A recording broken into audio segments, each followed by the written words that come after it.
Right, good evening, everyone. Welcome to the Coach Parry Sanlam Cape Town Marathon webinar. Just while everyone is logging on, if you don't mind, maybe just dropping, you'll see there is a chat function on your right-hand side of the screen. If you don't mind, maybe just dropping into the chat and letting us know that you can see us, you can hear us, so that we can obviously get the session started, make sure that everything is working. I see Mark saying, I can see you. Priscilla also saying hi. Isaac saying hi, I can hear you. Great stuff. So it looks like everything is working well. Guys, we are going to be pretty cognizant of your time this evening. Obviously, quite a bit to share through. But really, the goal is to make sure that we keep you guys on edge. We give you all the information that you need to have before you guys fall asleep listening to us, obviously. All right, so it looks like everything is working. Just to get us started, we're going to go through some brief introductions. You will see on screen, the gentleman that's joining me there is Lindsey Parry. Lindsey Parry is the founder of Coach Parry. He has his postgraduate in sports science. And Lindsey has actually been working for the past 15 years with amateur and professional athletes to various podiums and PRs around the world, and in some of the top events. So noticeably is Olympics, obviously. Lindsey has actually just come back from his third Olympic Games as the head triathlon coach. Also been to several Commonwealth Games, working with some of the top athletes around the world. Richard Murray might be the most noticeable at Olympic Games, as well as comrades, winners, and runner-ups in Shanae Bosman and Caroline Wassman. Lindsey's also a pretty decent marathon runner, just to let you know, with a PB of a 2:45 marathon. Lindsey, welcome. Thanks for joining us this evening. How's it, yeah? Looking forward to spending an hour sharing with a little under 3 weeks to go to race day. Great stuff.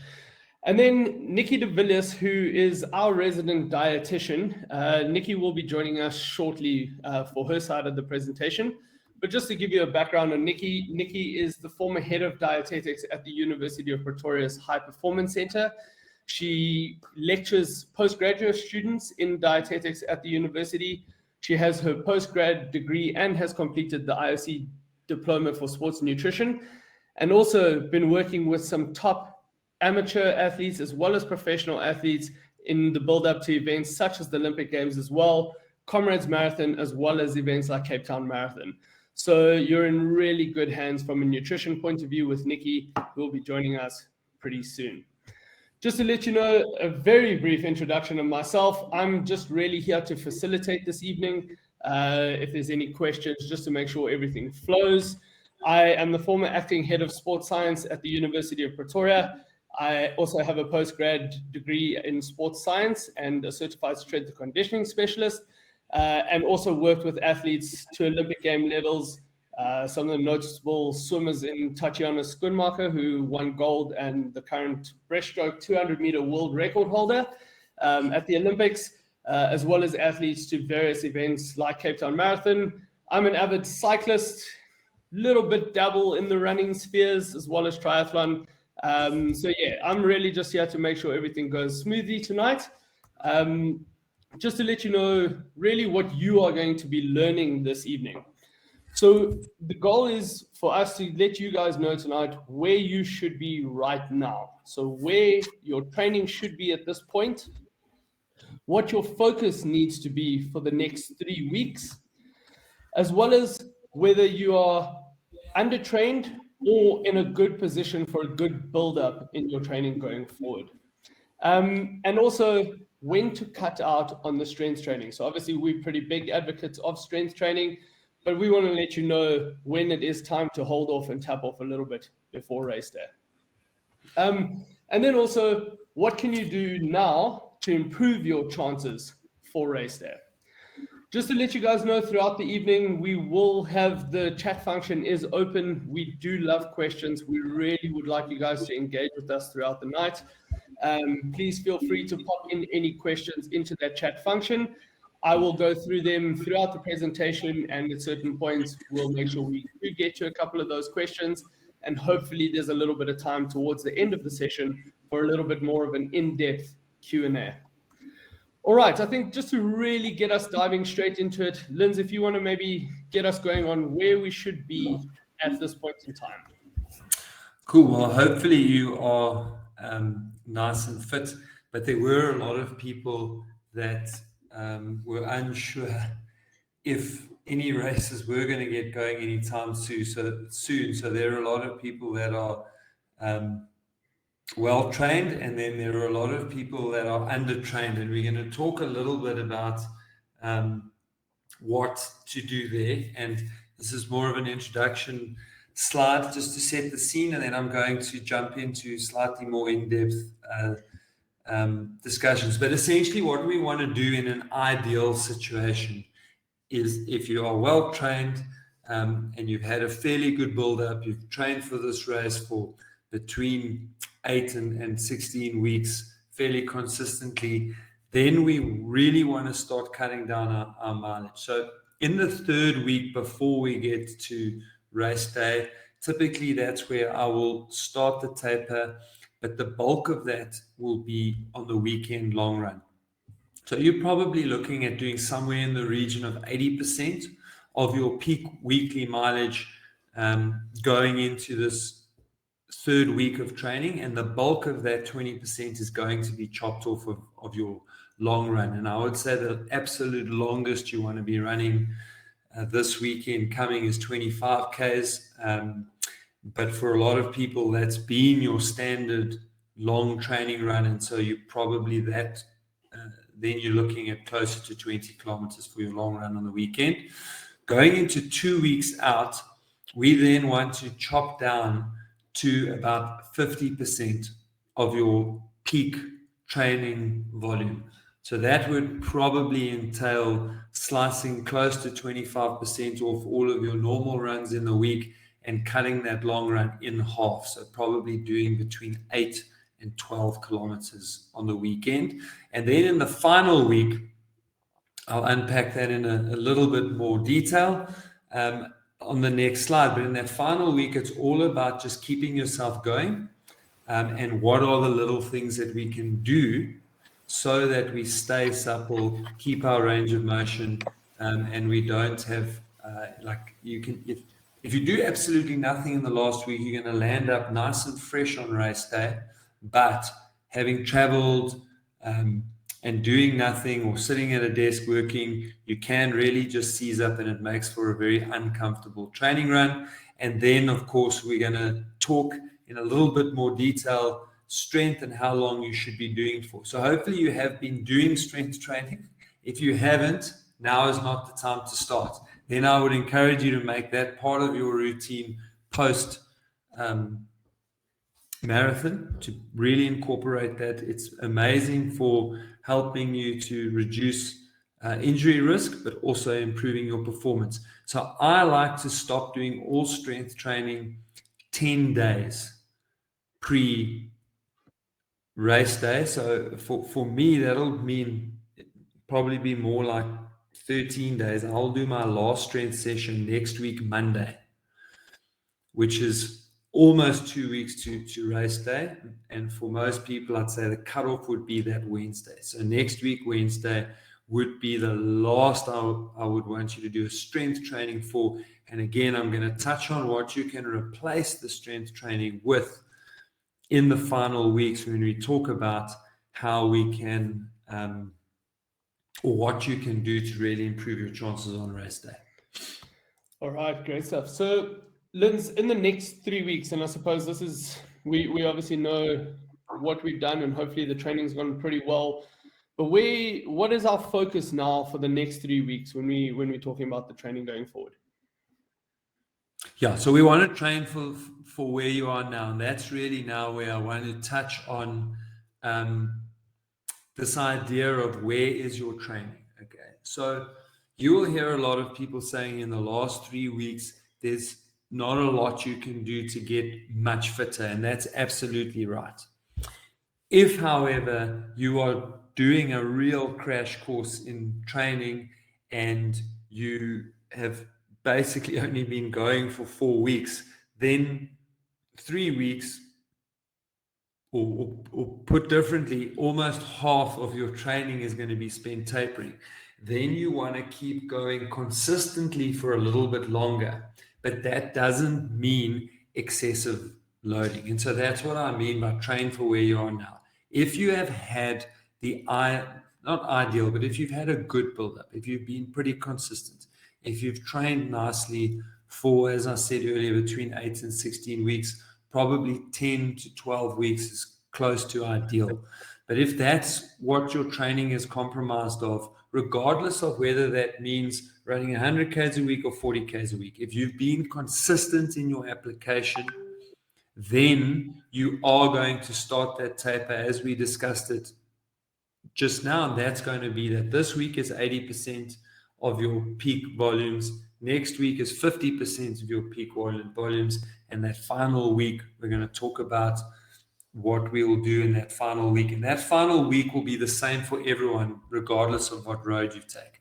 But now, if you are someone who's been training reasonably okay for 6 weeks or less, 4 weeks, then I wouldn't taper just yet, but I would still stick to the formula that 25K should be the longest that you are running this weekend. But I would push through to having another good week. And then next week, 2 weeks out, I would make the week where I cut down to about 75% of your previous week. So you're not going to go 80%, you're going to go 75%. So that means if you're running 60 Ks, if I just grab a calculator so that I can put a number on it, that means if this week you get in 60 Ks, then you are going to chop that down to just short of 50 Ks, about 48 kilometers next week. And then we're going to go into that final week. And that's what I mean by just be careful how long you keep going for. So if you've only been training for, say, 5 weeks, then this becomes a 6th week, and 6 weeks still feels in your head like, whoa, I'm panicking. You are still going to be better off then starting to make sure that you're fresh. The last thing you want is to be tired and essentially overtrained on race day. Okay. So we've covered what you're going to look like if you've had a fairly good lead in, and that's hopefully going to be most of us. And we've now covered what happens if you had an injury, if you were of the opinion the race wouldn't go ahead. That's really what we're going to be doing. And this weekend coming is your absolute last chance to do a long run. And as I've said, regardless of training status, I'm really not comfortable with people doing more than 25 Ks this coming weekend. All right, Linz, there's just a question here, if you don't mind me popping in one here. I think it's from Soleil, and excuse me if my pronunciation isn't on point. But can someone training for 4 weeks before a marathon just to finish, if so, can they be doing 60-kilometer weeks, or should they be doing less? Look, this is one of those questions that's really loaded with so much potential information. I would say it really depends on your training background. So if you've just started running, you're probably not going to make your way up to 60 weeks in 4 weeks, but you're probably also crazy taking on a marathon if you've just started running. So if you're quite an experienced runner, but have gotten pretty lazy during COVID, it's absolutely not the ideal, but it is possible to build up to 60 Ks and slightly more over a 4-week period. And then, of course, it's possible to finish the marathon, but I promise it's not going to be fun. And the last 15 to 20 Ks, you are probably going to promise yourself that you won't run another marathon so unprepared again. All right, great, Linz. So just sort of, again, I want to touch on 1 or 2 more questions here. So Mark is just asking, he says, you guys always say indoor cycling can be used as a great replacement for the easy runs. However, brisk walks, can that also replace your easy runs? He says he lives on a hilly Table Mountain slopes. What are your thoughts around there? Yeah, so I'm quite happy for people to do additional walking. And so I think I am happy for people to replace runs with cycling, particularly people who are running 5 and 6 days a week. Then I would say they're probably better off running 4 or 5 days and adding some cycling. But for somebody who's running 4 days a week, that's enough running. And I would be happy in that scenario to add walking on top of that, or to replace one of your runs and perhaps to do 2 brisk walks in a week. But the brisk walking, it doesn't have the same eccentric load, and that's to say that it doesn't have the same impact forces that go through your muscles, tendons, ligaments, and joints. So walking is a really good way of providing some load, but without overloading. All right. Lindsey, your high road versus low road? Yeah, so that's the high road is the path we should be following, and that is that if we were if you had done the ideal, or not ideal, but if you've done a pretty good lot of training, then that is, you are going to start tapering this week. Come the weekend, you're not going to do a long run, and the low road is the road less traveled, and we don't want to be on there, but because of the pandemic and just where we are, there are a lot of people that are running Cape Town slightly undertrained. And then in that instance, I would keep going until the weekend, but just be careful not to overdo it. All right, perfect. Thanks, Linz. I'm going to sort of keep moving. There are quite a few questions. Guys, please keep those questions coming. There really are some good questions coming through. And we obviously will get to those in a second. What I would like to do, though, is just bring Nicki into the frame here. So Nicki has joined us. We did an introduction on Nicki as we started. Nicki, thanks very much for joining us and for your time this evening. Welcome. Thanks so much, everybody, and thanks for the opportunity. I've got a problem that if I turn my video on, my sound goes really low. So right, no if worries. you guys don't mind talking to the end, it's not. Look. I will greet everybody on my video. Hello, all. It's not as if I'm not dressed or anything. I just can't hear it now. But I'll keep it on because mostly I'm going to talk. So. All right. So yeah, as long as you can hear me, if you feel you do obviously need, let's make sure you sort that out. That's no stress. Okay. I think Nicki, it's better. I love this this picture, or this sort of analogy you use here as the fork in the road. What are the sort of things you talk here about? What can go wrong in a marathon from a nutrition point of view? Do you want to talk us through a little bit about that and what people should really be cautious around at the moment?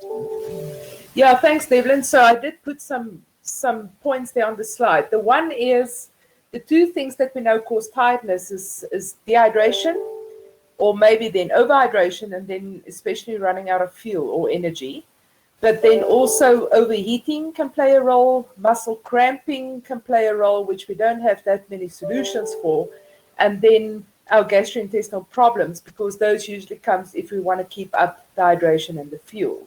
So dehydration, especially in hot and humid conditions. So far, what I can see is Cape Town is still mild and cool weather, so we hope it keeps up until the day that we run.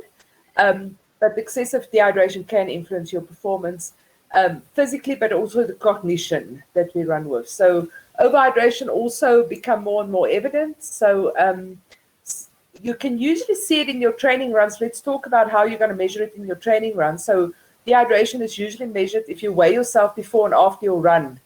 And that weight loss in your runs is more than about 3% of your body mass. We become worried, all right? So then we need to really work hard on hydration. Overhydration, if you pick up weight during your run, so also weighing yourself before and after your run, you don't have to do it every time, but just have a look where overhydration then will be if I actually pick up weights. And this is something that we need to try and eliminate or try and do in training sets so that we know where we are with hydration. Running out of energy, that is where we hit the wall. Some people will hit it on 20 Ks already and the others on 30 and the others won't hit it at all. But that is all about fueling and what to fuel with. Usually the intake of carbohydrate, and that becomes very, very important now It actually was important, about 3 weeks back already, because there's not that many long runs over to train with. But it means that we're going to have to make more use of the shorter runs to really get ourselves used to our racing strategy. Overeating usually comes with dehydration. So hydration has got a huge influence on our temperature, and I do hope the climate stays as it is, because then everybody's going to have a much, much better run. The muscle cramping usually is not nutrition related. It can be, so dehydration can maybe initiate, but it's much, much more to do with your conditioning than what it is with nutrition. So don't fall into the trap of supplementing huge amounts of things to try and avoid muscle cramping, especially if you haven't done it before. And then the gastrointestinal problems, I think all of us has been through those discomfort some other time in our lives. But that has got a huge effect, or that is a thing that we really can overcome by doing nutritional training, especially in these last weeks. We usually want to start nutritional training about 5-6 weeks out, but I do think we still have time to incorporate a few things and get going with that. So that is basically nutrition, the main things that we will concentrate on. Thanks, Nicki. I think that nutritional training is probably a very key point, and I think somewhere we often get quite wrong is we focus on the running and the training aspect of training and not necessarily the nutrition side of it. So yeah, that's a very key point. Nicki, some of the common mistakes runners make, and I know you've sort of touched on things to be cautious of, but you want to sort of talk us through maybe just some of those common mistakes. Okay, I think the first one, the 3 that I put down there, the first one is that we don't have a plan whatsoever. So we're going to go on the road and we do whatever, whenever. And the problem with that is usually if you don't plan the beginning of the race, the end of the race is a disaster. Because once you try and go according to symptoms, once the symptom has arisen, it's very difficult to recover from that symptom. So if I'm dehydrated already and I'm trying to cover for that, the body does not absorb very well. So make sure you have a plan, know what you need to take and what to expect on the road. All right. So road profile, that also becomes quite important here. But then also, if you have that plan, don't stick to it at all costs. So be a little bit prepared to deviate from your plan, because anything can happen on the day. So use a bit of common sense. So if your plan says I have to take a gel every 40 minutes and you start becoming nauseous, use common sense and skip 1 or 2 of the gels and see if you can't get yourself out of that predicament. So always be prepared to deviate a little bit without getting panicky about it, because a lot of people will get panicky because maybe they think they're falling behind and so forth. Remember, your body does react differently under stressful situations. So it's much, much easier if you run on your own and you can manipulate and so forth. But once you anxious and you're stressed and you're thinking of how underprepared I am and all those kind of things, the way in which your body uses fuel becomes a whole different thing. And then the last thing is that we experiment with new things on race day. So it's very important that we do nothing new on race day, and I think that is also why I have this little slot to take you through it, so that whatever you now want to do on race day, you need to do it daily now, because you do nutritional training. So nothing new. And, even if somebody has got a spectacular new, cramp prevention therapy or whatever, don't do it. Please don't do it. It takes a lot of effort to get there and just to get to the starting line. So don't mess up your chances. Yeah, I do agree with that quite a lot. Guys, there are a lot of questions coming through. Nicki, if you don't mind, I'm going to just pop one here in the meantime. Any advice regarding supplements to prevent getting sick in the taper? I know we obviously not medical doctors and we definitely don't prescribe medication as such. But is there anything, or at least maybe from a nutritional point of view, any tips that you might offer? It's a good one. Obviously, we will go diet first to make sure you eat all the food groups, lots of veg, lots of fruit, whole grain carbs. Make sure you fuel your sessions, guys. This is one of the big areas where we put additional stress on the body, where we run without enough fuel. So make sure that you fuel your runs properly and make sure that you make your recovery meal that you do quite diligent with that. If we do all that, the additional supplementation won't really give you any benefit from it. But if you're not, so if you're not eating enough food, if you're not eating quality food, if life is just running away with you and there's a lot of takeouts and so forth, I would probably settle for a multivitamin, so multivitamin and mineral supplement. And then you can work with a little bit of vitamin C. It's got no evidence to support it. All right. So I think, the biggest thing is eat good food, hydrate well, eat quality food, and stay away from sick people, which I think we're pretty good at this stage. So if there is a specific supplement I can give, the only one that's got a little bit of the, evidence in the field is actually probiotics. So that a lot of our immune system starts in our gut. So probiotics would maybe be one that I would consider. But none of the others are going to be a good investment with your money. Great, thanks, Nicki. Nicki, there's another one here from Soleil asking about, on the topic of nutrition, can carrying sugars, things like jelly beans, jelly babies, those sort of things, be a good way for an energy boost? Soleil says, I find that chewing fruit pastels works nicely with a sip of water throughout long runs. What are your thoughts on that? Oh, it's brilliant. It's absolutely brilliant. So any kind of carbohydrate intake, we need to get to fueling our runs.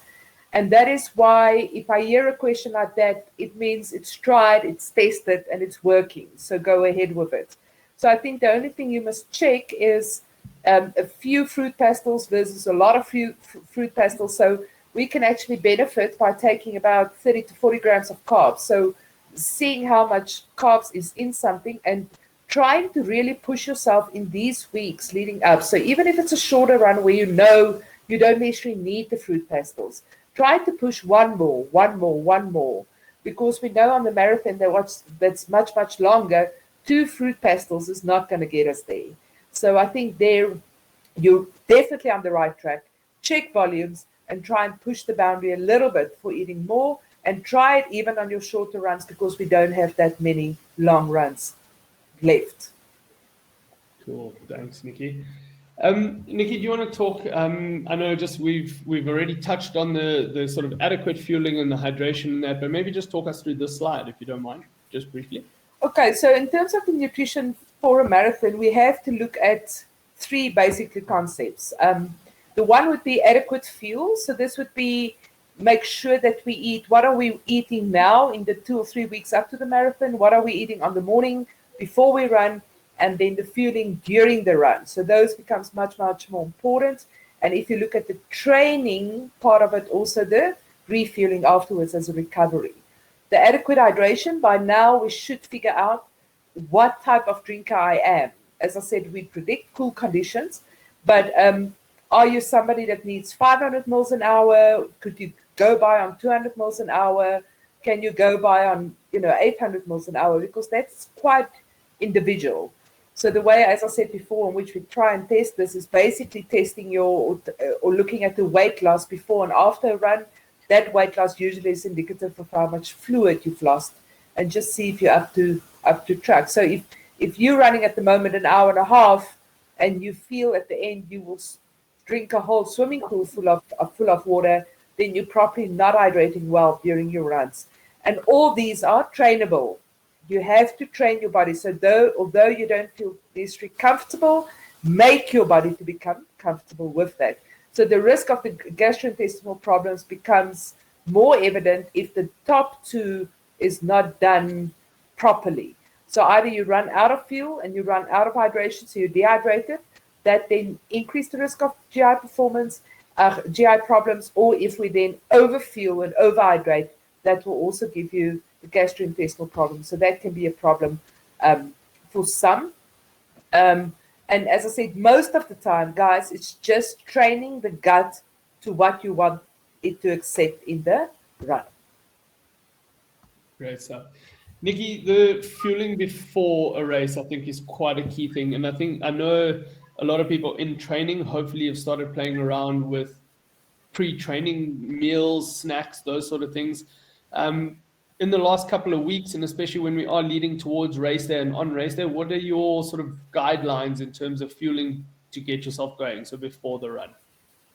Okay, so this is quite an important one for those of us that at the moment are still running fasted, I think this is now the time to stop.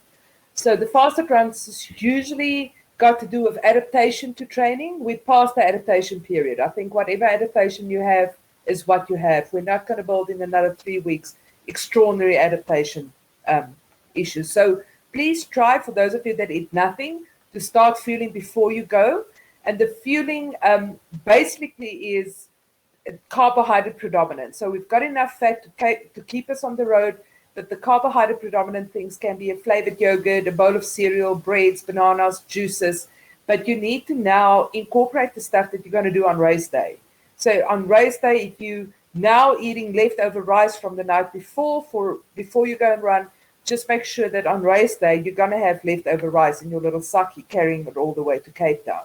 So it's important to start off with things that really is practical for you, and then start with a little bit. Those of you that haven't taken anything, and those of you that are taking something, push it.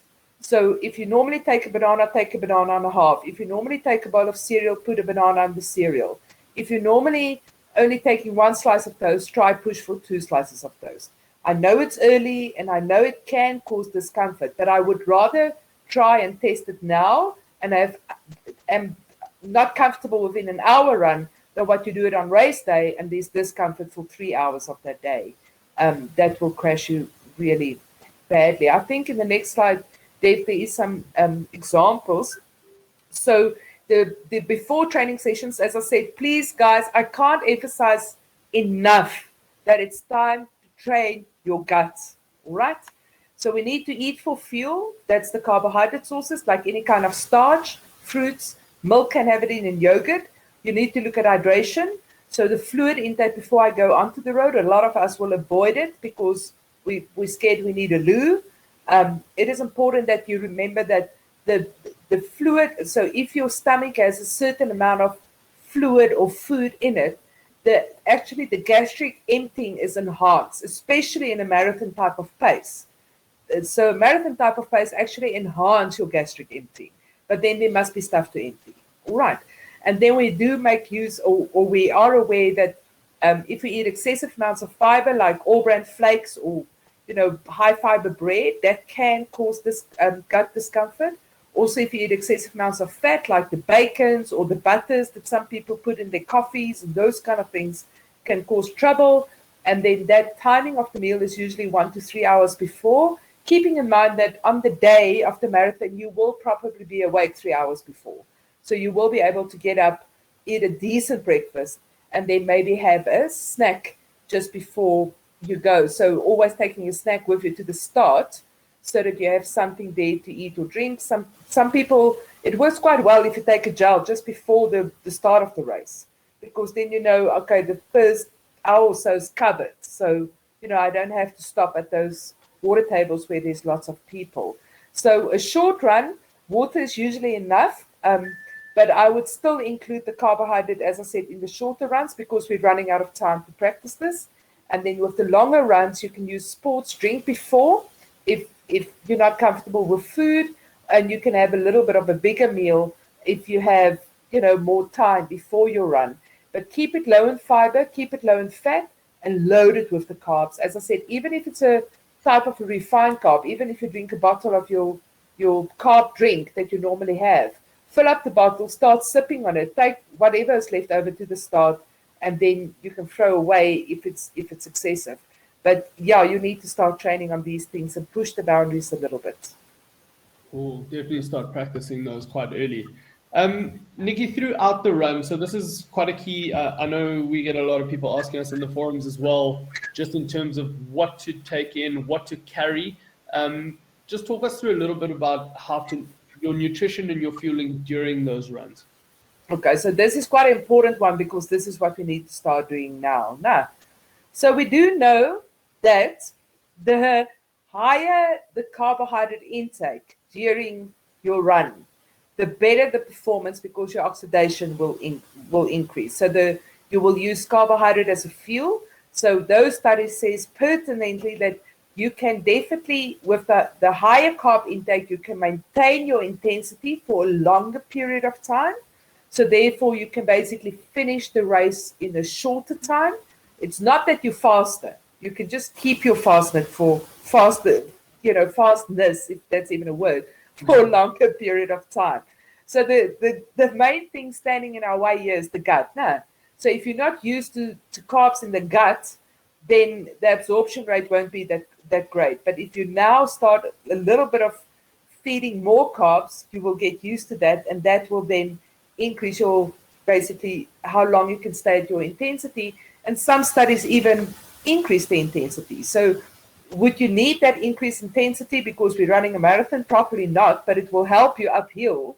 It's going to definitely help you through there, or it will help you when you need to catch up, to that one person in front of you that you refuse for them to beat you. So those kind of things that happens in the run, that carb is your jet fuel. So that can get you through those periods quite nicely. So the main thing here during your runs, two things once again, is your carb intake, and the other one is the fluid intake. All right? So the two main things that we need to consider here is how to get the carbs and then how to get the fluid. So I've already said that in any run that you take, there's always a playoff between these two. So sometimes we need more fluid but less carbs. That is usually if it's very hot and humid conditions. So that's when we run in Durban. When we run in Cape Town, usually the temperature is much more accommodating. So therefore, the carbs becomes much more important than what the liquid becomes. So it's always a toss-up between those two, and you have to think of what lies ahead. You can't just do the same strategy, through all the areas that you are in. Nicki, So sorry, carry on. Sorry, I'm interrupting you. Go for it. Okay. You will stop me if I need to answer questions. No, not at all. But, Go for it. let's just finish this because I think this one will give you a good idea. So if you look at fueling your effort, so during the run, we're talking about carbohydrate and hydration. So the hydration, we've got the recommendation that you drink according to thirst, and that's a good one because we know in marathons, there's usually enough water on the tables, although I'm not that sure what's happening on tables with COVID time. I tried to get information of that, but I didn't. But usually the water is enough that when you get thirsty, it's not that long before you hit your next table. But otherwise, those of you that wants to drink according to plan, it will be about 100 or 150 mils of water or sports drink if you run more than 160 minutes, and that's every 15 to 20 minutes. So if you time around the tables, and the tables is still every 3 kilometers or so, that means a little bit of water with every table will be better because that will make sure there's liquid in your stomach, and that will enhance the emptying of the stomach, that you don't get to that point where you feel you're just taking in more and more and more stuff and it just lies there. But it is quite individualized, and that's why I want you to measure the weight before and after so that you can see what your sweat rate is. So if you weigh before and after, you can, whatever you've lost in the run, divide it basically by the time that you run, and you can get a sweat rate per minute, and then you can see are you a runner that needs to drink 500 mils or 100 mil. Then the energy need is the carbohydrates. So we want to take carbs every 20 minutes for a total of about 45 to 60 grams per hour. If you're not taking carbs at the moment, try to at least get to 30 grams per hour. So it means we need to get a 15 gram of carb with 2 of the water tables. So it means you probably will do 1 water table, just water. The other one you will drink a carb drink, and the other one will be maybe the fruit pastels that you guys had as an example, or jelly babies, or maybe a bar of some sort, and so forth. So the intake of protein is not a necessity. Some people do take protein because of the saltiness thereof, and that will then stimulate the thirst, which will make drinking easier. But that's about the advantage that you will get from there. Fatty stuff stays in the stomach for a very long period of time. So fat is going to decrease performance if you take like dribbles on the road, because of the fat taking so long to digest. So the suggested food would be any kind of gel, your energy bars, sports drinks, your fruits, sandwiches, jelly sweets, potatoes. You don't have to take all of those. Obviously, get to 2 or 3 that really works for you. Find out what's on the tables, work with that, and then carry the stuff that's easier to carry with you on the run. But again, yeah, as I said, please try with this. So even if I'm out there and I'm only running for an hour, I would take stuff at this stage and eat at 20-minute mark and eat at 40-minute mark. And if it goes an hour and 10, eat at the 60-minute mark so that you can get used to what's happening. It's also sometimes important to train to eat and drink whilst you're running, because that brings a whole different dimension to the game. Now, I think most of you obviously is in races, so you know it's not that easy to drink and eat whilst you're running, but it's also something that we can train and we can get better with that. So that's quite important in terms of the fueling of your effort. So if I can just give you, Dave, I'm going to give another one slide and then I will take your questions. So this is basically what it would look like. So if you look at your carbohydrate sources, it can be a sports drink or very high carb drink or gel or chews or fruit or energy bars. And the amount that's indicated there will give you then the indication of how much you should take them. Remember, we try to get to 30 grams per hour. So if you, for instance, look at the gel, one gel is between 24 and 30 grams per gel. So more towards 24. So you would need to take about 1 to 1.5 gels per hour. So then the gels would be about every 30 minutes or every 40 minutes. That will probably get you there. If you take chews, it's about 4 to 6 chews that you need to take per hour. And this is also then reflecting back on the previous question where people talked about fruit pastels, to make sure how much carbs is in there and that you eat so many pastels that gets you to that 30 grams of carbs, minimal.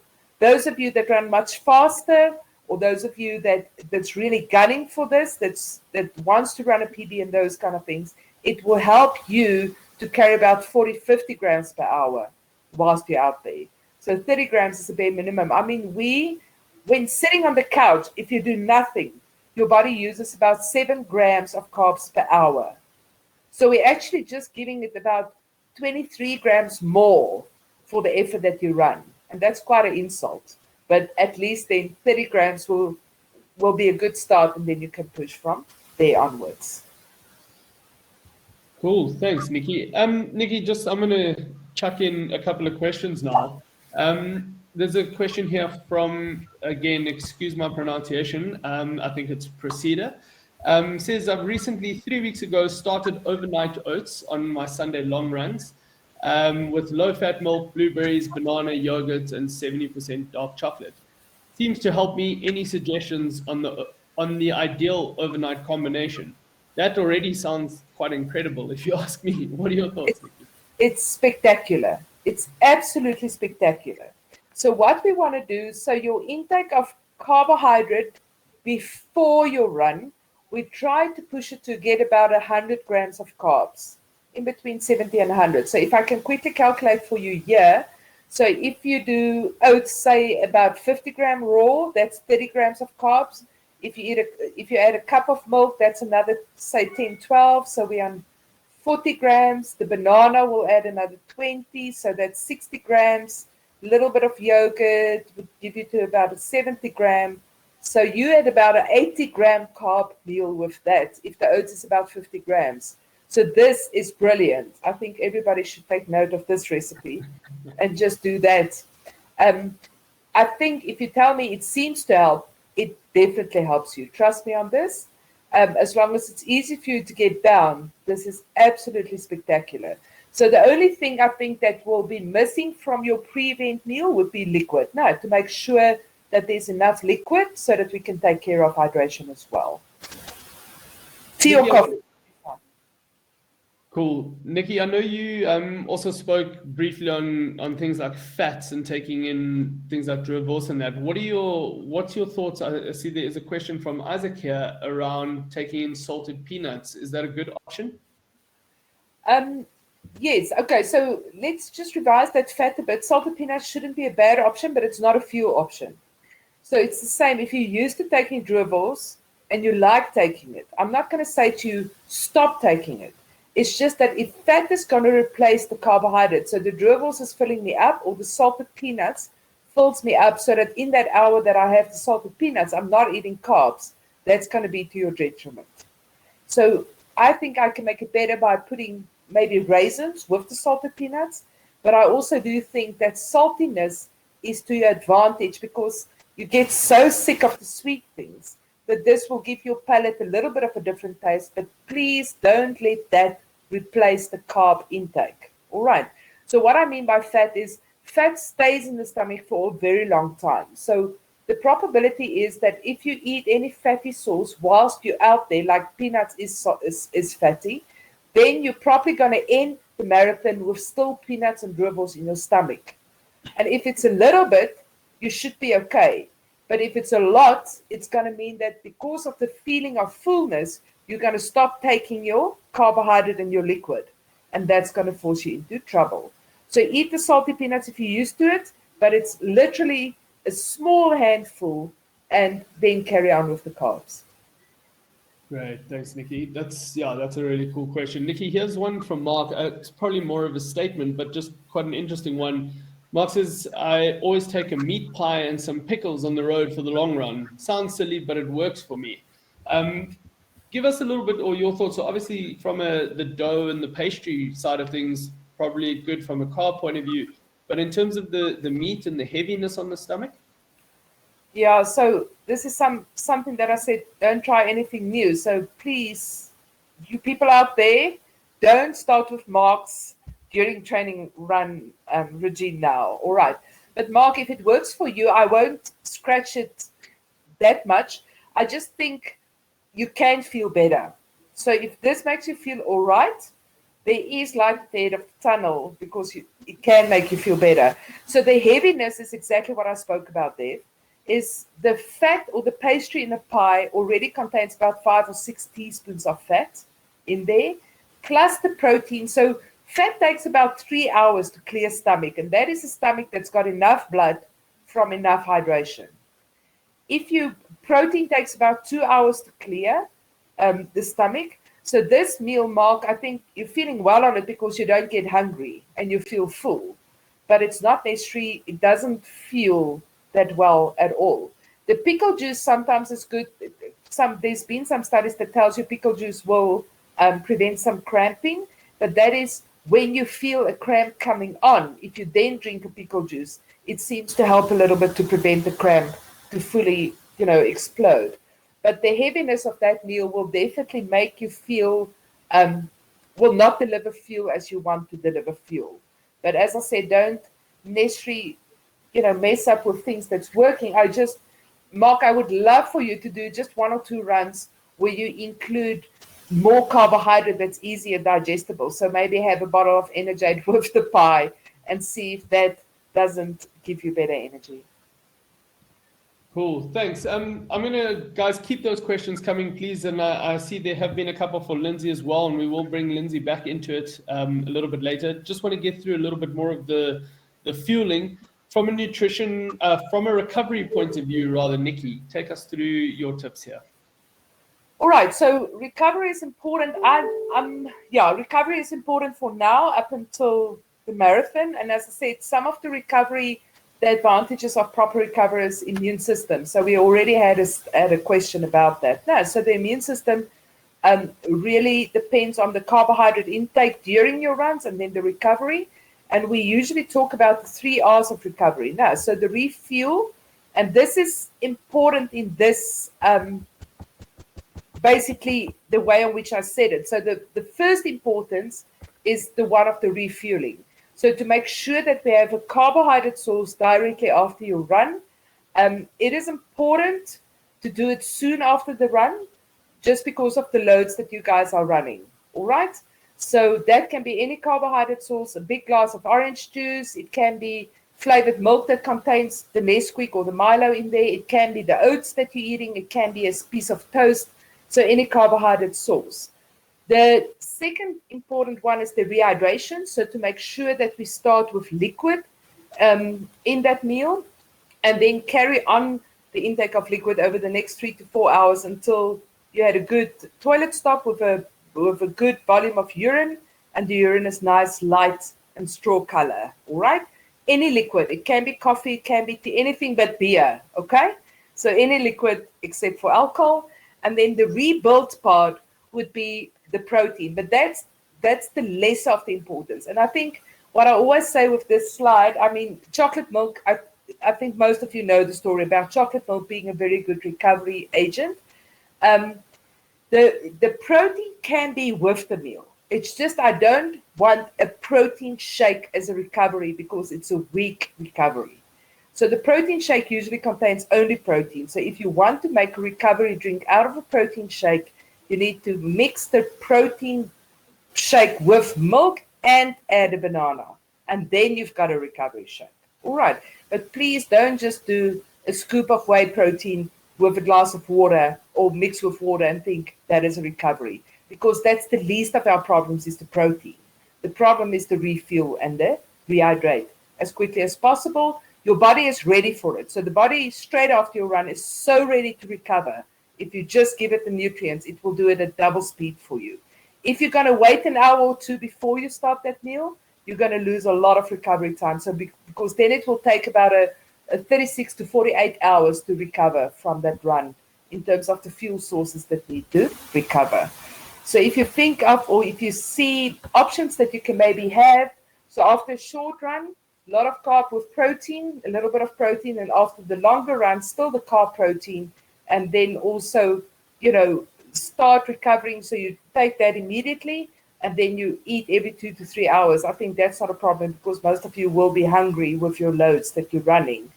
And then the fluid intake can be a sports drink or it can be water. If you then eat, like for instance, peanut butter on toast will be a carb plus a protein, and then you can drink a glass of water with that as a liquid as well. So it can be peanut butter sandwiches, it can be energy bars that you drink, or as I said, chocolate flavored milk, or then fruit with yogurt, or even fruit with custard. Milk has got a really, really good nutrient profile to really, really aid in recovery. So please make sure that you do recover, especially now during the training. After the marathon, I don't care, because I think for a week or so you're not going to run. So therefore, the recovery after the marathon, I'm just happy if you can eat something and not be so nauseous that you can't get to food. But this is specifically after every training set that you do now. It will really help a lot in terms of getting ready for the next set. Fantastic. Nicki, this has been kind of your drive home point, I think, most of the evening, is the train your gut. I don't know if there's anything else you want to really add on this slide. No, just that it's so important. And I think a lot of people that I speak to often tell me, yeah, but they can't eat and they can't have carbs and they can't. You can do anything that you train your body to do. So I think, a few years back, you also said to me, you can't run a marathon, and now you're going to run one. So when you train, you can achieve stuff. So usually if we train our gut and make sure that we fuel during our runs, we do improve the gastric emptying, so you don't get that heavy feeling. The body is better with getting the stuff out of the stomach. You improve the absorption from the gut to the blood, so you actually have got more fuel in the blood then that obviously enhance your performance. You improve therefore the stomach comfort that you have, and there's a reduction of gastrointestinal problems. So the gut is extremely adaptable towards what we feed it. And therefore, we need to start now. As I said, we usually to train your gut takes about 5 to 6 weeks. And this message is very, very strong for those of us that's been on very low carb diets, or those of us that's restricting energy to try and lose weight. I think whatever weight you are now, run on that weight. You did most of your running on that weight and you were fine. So try not to now lose excessive amounts of weight, and rather train the gut, because that's going to be worth much, much more now than going into that run under fueled and not being able to take carbs during your run. Cool. Thanks, Nicki. Nicki, there's obviously want to be quite cognizant of time, but there's just a couple of questions still. So if you don't mind, I'm going to shoot a couple more at you before we call it. Okay. Just a question here from Ilse asking, is there a difference between eating solid food versus something like a smoothie? So example, oats versus Future Life. Give us something around there.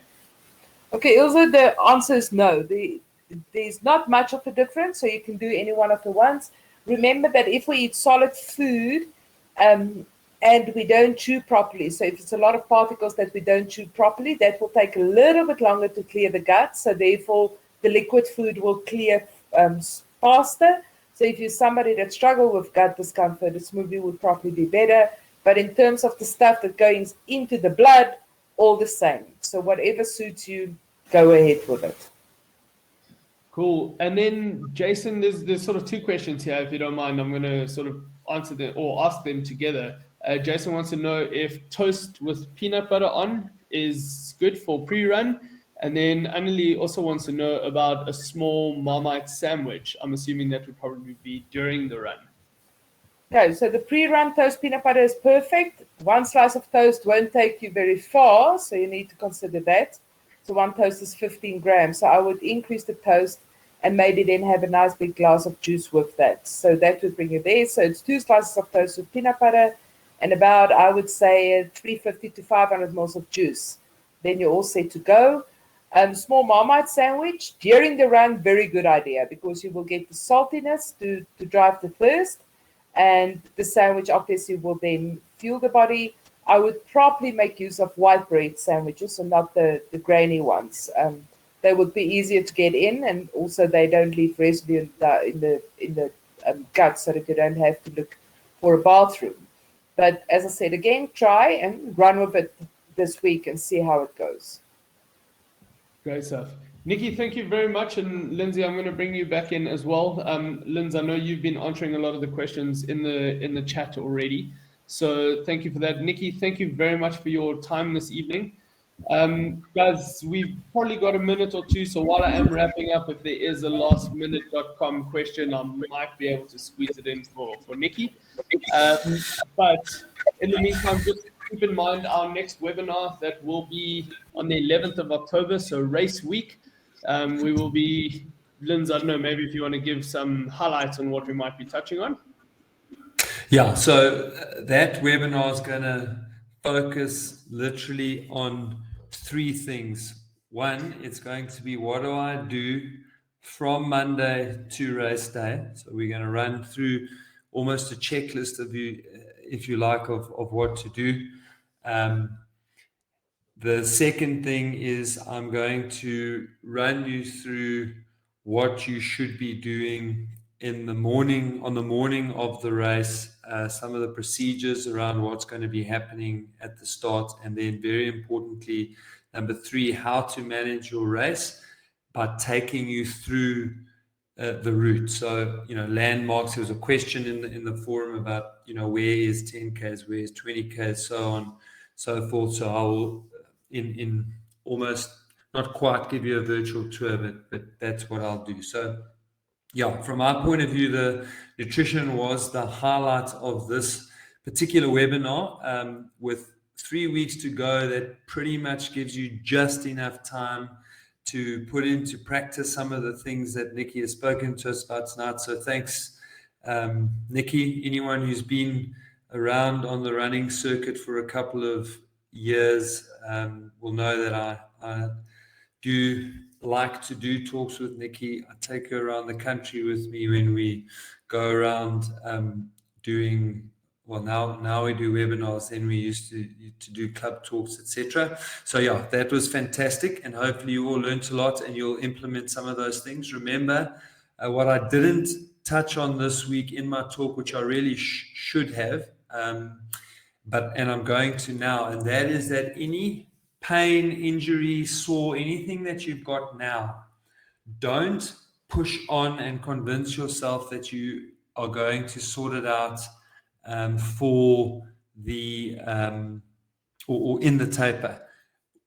Sort it out right now. Okay, if you push through, that's probably going to turn this into an actual injury that's going to be something that you're going to have to deal with on race day. So if you're hurting, if it's sore, take a couple of days off right now. Get that settled down. If it doesn't settle with 2 days of rest, get yourself to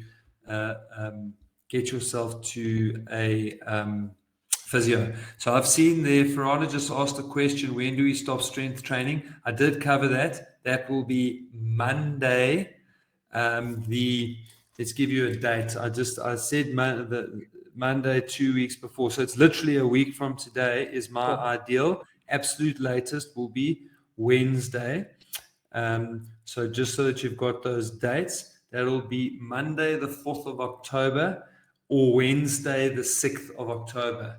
I prefer the Monday, but a lot of and Dev being a strength conditioning specialist will probably tell me Wednesday. But as the Wednesday gives you 10 days, and that should be plenty of time. To Bohor, yep, we are going to make pacing bands available for Cape Town Marathon, and I will have those ready by Friday, the 8th of October. Cool. So the 11th of October, that's when you're going to get all the little secret tips of what to do in the last week to make sure that you have a spectacular race. Make sure that you know where everything is, that you get everything done on time, and of course get the inside track on the changes on the Cape Town Marathon route and what to expect when. Cool, Linz, thanks very much. Nicki, again, thank you very much for your time. Nicki, I don't know if you have a parting shot you want to just leave us with as we sign off.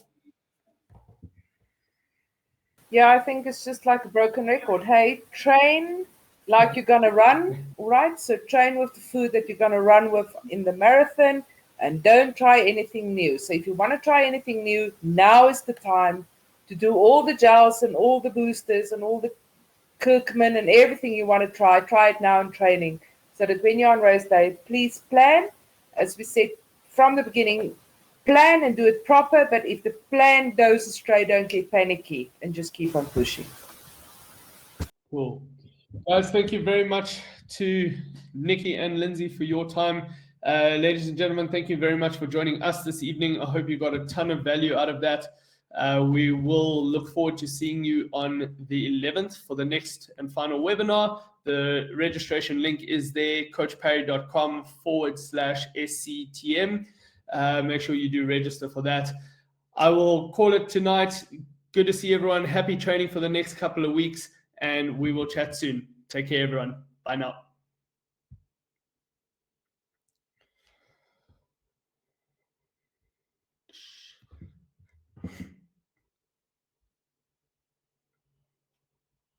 You're muted.